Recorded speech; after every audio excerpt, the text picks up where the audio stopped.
के साथ साथ और आइए सीधा रुख कर लेते हैं इस वक्त प्रेस वार्ता का। नॉर्थ ईस्ट दिल्ली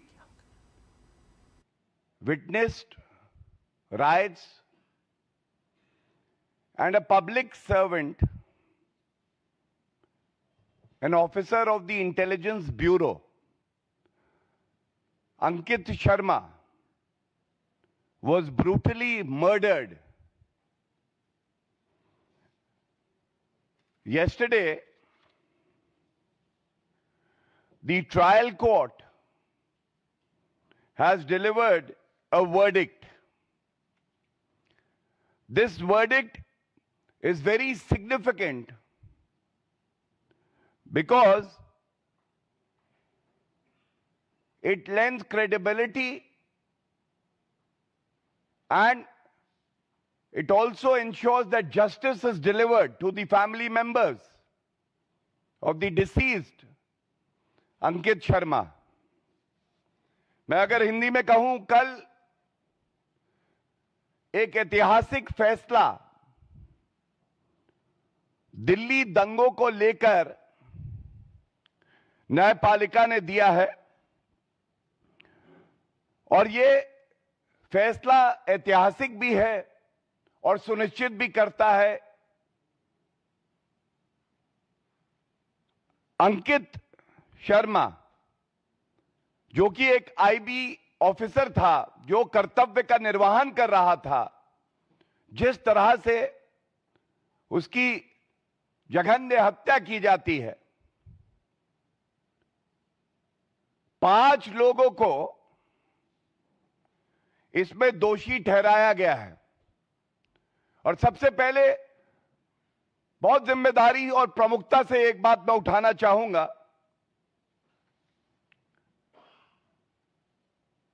ये न्यायालय ने भी टिप्पणी करी है, जजमेंट अभी पूरा पब्लिक डोमेन में नहीं है, अध्ययन नहीं हो पाया है, लेकिन जो टिप्पणियां आई हैं सामने उनके आधार पे और जो ओछी घटिया राजनीति पापी आपके कन्वीनर अरविंद केजरीवाल गिद्ध संस्कृति का प्रतीक कांग्रेस पार्टी सोनिया गांधी और राहुल गांधी ने करी है, वो आपके समक्ष न्यायालय की टिप्पणियों के बाद जरूर रखूंगा। इसमें जो प्रमुख अभियुक्त था ताहिर हुसैन, ये ताहिर हुसैन की तस्वीर, जब ये जघन्य अपराध हुआ तब वो आम आदमी पार्टी का पार्षद था निर्वाचित। अरविंद केजरीवाल का खासम खास और नफरत करने वाला कानून से और हिंदुओं से। आज ताहिर हुसैन के खिलाफ 302 धारा इंडियन पीनल कोड की, 365 kidnapping, 153A promoting enmity between different groups, ये मामला सिद्ध हुआ और उसको सजा हुई है। इसके साथ 4 और लोग हैं, जावेद, अनास, नजीम और कासिम, जिनको सजा हुई है। जो बात न्यायालय ने कही है, मैं एक पंक्ति पढ़ रहा हूं। ही, Hussain, Tahir Hussain, instigated the mob when Ankit came forward towards this mob. जब अंकित शर्मा अपने कर्तव्य का पालन करके भीड़ के सामने आता है तो ताहिर हुसैन वो गुंडा है जो आम आदमी पार्टी में अरविंद केजरीवाल का दाहिना हाथ था, जिसने भड़काऊ बयान दिए और जिसने इस पूरी घटना को अंजाम दिया। और आगे कोर्ट कहता है, when the accused persons were acting in pursuance to a conspiracy and common object to kill Hindus, it covered killing of Ankit as well, for the reasons that Ankit was killed because he was a Hindu.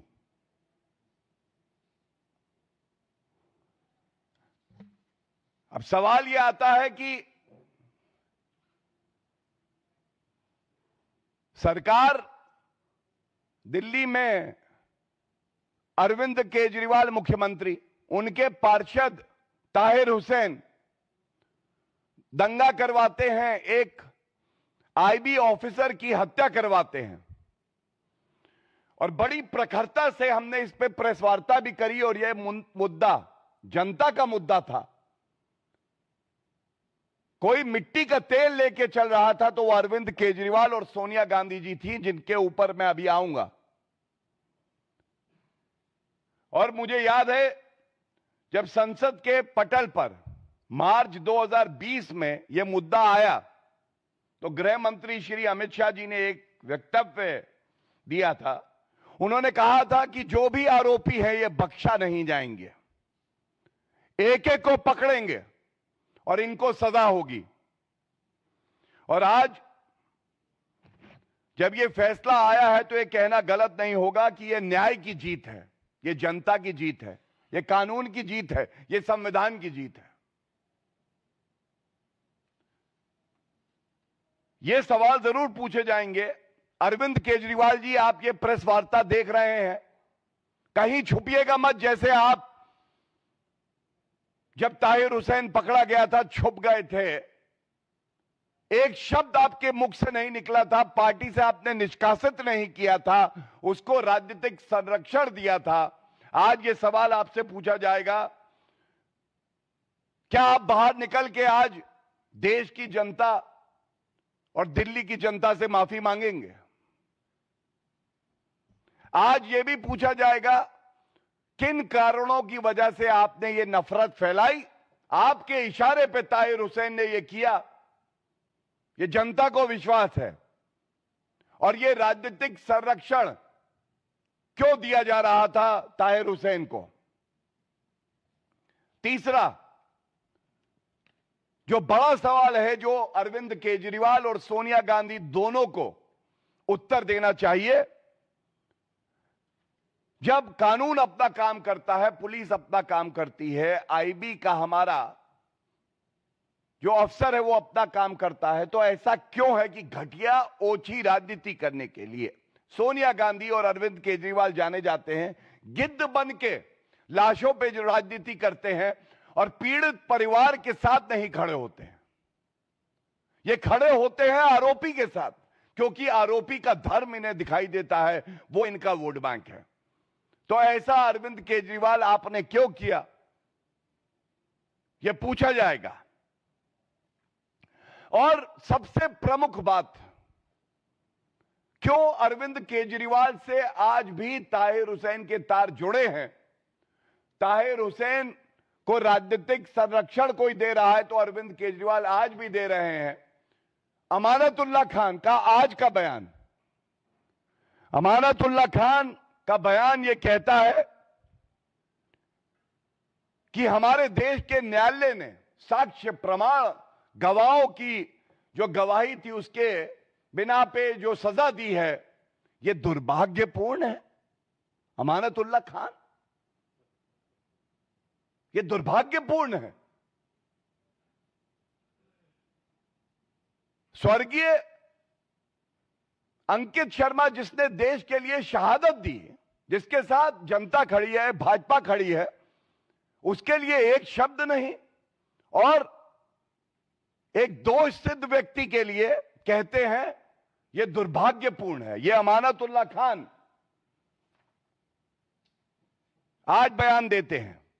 क्या यह vote bank की राजनीति नहीं है?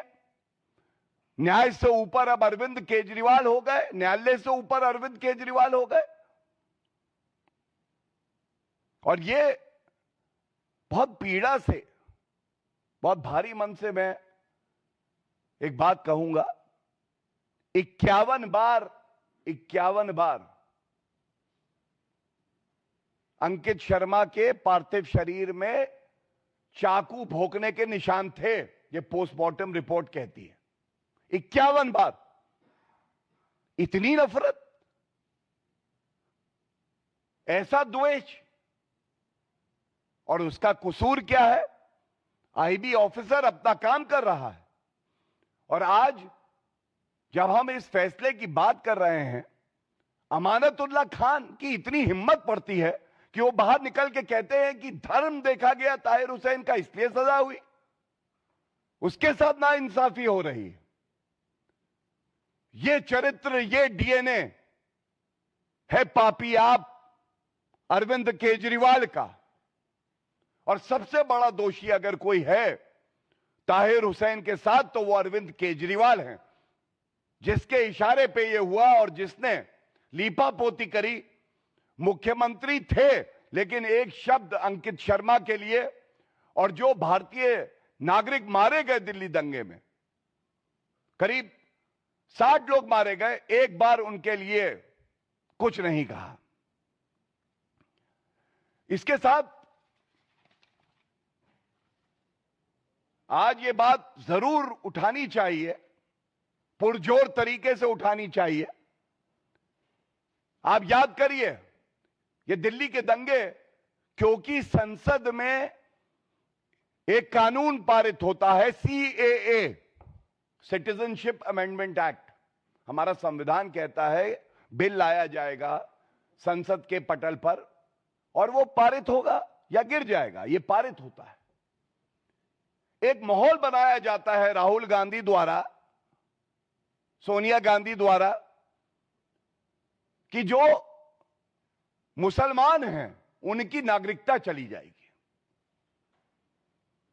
और आज बड़ी जिम्मेदारी से मैं सोनिया गांधी जी से, राहुल गांधी से, खड़गे जी से पूछना चाहूंगा, भारत के कितने मुसलमानों की नागरिकता चली गई? उत्तर है 0, एक भी नहीं। और अब मैं आपको याद दिलाता हूं कि सोनिया गांधी जी सबसे बड़ी गुनाहगार क्यों हैं, क्यों है राहुल गांधी गुनाहगार। ये दंगे जब साजिश की जा रही थी, तो सोनिया गांधी का बयान है कि ये लड़ाई आर पार की लड़ाई है। घर से निकलो, आर पार की लड़ाई लड़ो। मैं पूछना चाहता हूं, जब किसी की नागरिकता जा नहीं रही थी, संविधान में कानून पारित होता है, तो ये आर पार की लड़ाई किससे थी? कारण क्या था? और सोनिया गांधी जी ने एक शब्द भी सौहार्द बना रहे, मैंने कानून पढ़ा है, उसमें ये अच्छाइयां हैं, ये कमियां हैं, ये सुझाव हैं, ये नहीं कहा, जो कि एक वरिष्ठ नेत्री को कहना चाहिए। उन्होंने कहा, मैं जनता को आह्वान देती हूं, खासकर मुसलमानों को, आपकी नागरिकता जाएगी, ये कांग्रेस कहती है, और उसके बाद कहती हैं आर पार की लड़ाई है। जब ऐसे भड़काऊ बयान कोई वरिष्ठ नेत्री धर्म के चश्मे से देख के देगी और दंगा होगा, तो उसकी जिम्मेदारी सोनिया गांधी जी को भी लेनी पड़ेगी। और इसके साथ ही इमरान मसूद, बोटी बोटी कर दूंगा इमरान मसूद, केवल नफरत, केवल जहरीले बयान, उनका भी एक बयान है। उन्होंने कहा कि ताहिर हुसैन को इसलिए टारगेट किया जा रहा है क्योंकि वो एक मुसलमान है। इमरान मसूद, क्या राहुल गांधी के इशारे पे ये वक्तव्य दिया गया? क्या राहुल गांधी ने कान पकड़ के इमरान मसूद से कहा माफी मांगो, जो पीड़ित परिवार हैं हमें उनके साथ खड़ा होना है, दोषी, अपराधी, अभियुक्त, ये केवल अभियुक्त, अपराधी और दोषी होता है, इसका कोई धर्म नहीं देखा जाता? क्या राहुल गांधी ने ये कहा? नहीं, राहुल गांधी ने मार्च 2020 में, और इसलिए राहुल गांधी भी उतने ही गुनहगार हैं, उन्होंने कहा वो ब्रजपुरी जो दंगा पीड़ित एक इलाका था, वहां गए, मार्च 2020 की बात है। राजनीतिक गिद्ध राहुल गांधी उड़ के कहां जाएंगे? लाशों के पास। और सबने सोचा अगर वहां जाएंगे तो शांति की अपील करेंगे, वो कहेंगे सभी समाज के वर्गों को एक साथ खड़े हो जाना चाहिए। नहीं, लेकिन राहुल गांधी गए और एक मस्जिद में गए।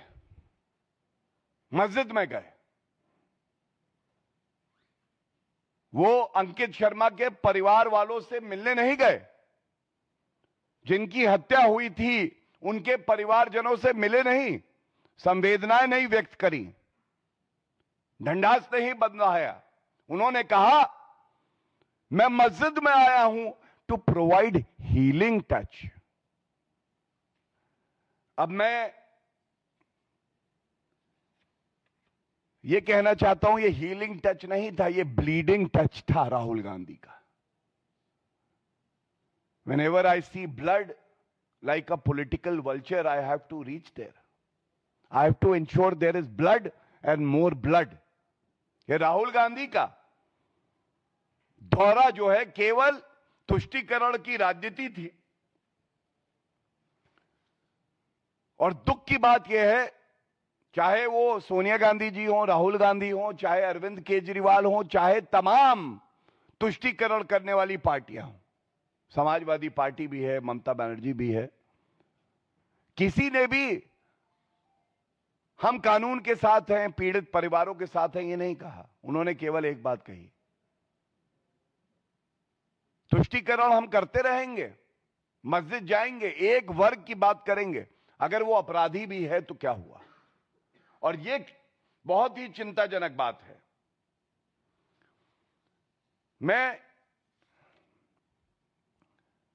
अंत करूंगा बड़ी जिम्मेदारी से ये बात कह के, इस न्यायिक फैसले का हम सम्मान भी करते हैं और स्वागत भी करते हैं।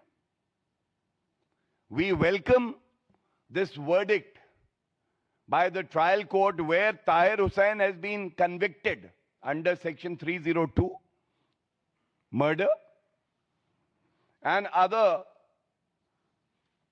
serious sections under the Indian Penal Code, because this verdict ensures that rule of law in India will prevail. And no matter how high or how well connected a person is, if he is an accused, he will have to face the might of law. This is also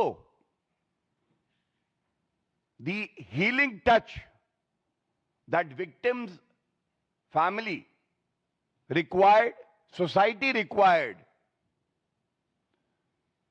And therefore, as I said earlier, we demand that Arvind Kejriwal should come out and make a statement and apologize to the country and to the people of Delhi. Sonia Gandhi and Rahul Gandhi should also categorically withdraw their earlier statements and issue an unconditional apology. And leaders like Amanatullah, Imran Masood, who tried to incite people on the basis of religion, should be sacked from the party forthwith. This is our demand, and this pursuit for justice, because there are other cases also going on in relation to the Delhi riots, will be pursued with all the might that the government and the prosecuting agencies under the law have, and we will ensure that every culprit, every accused is brought to book, is tried, and then the person rots behind bars. Thank you. If there are any questions on this subject, is तो गौरव भाटिया, प्रवक्ता, इस वक्त बता रहे थे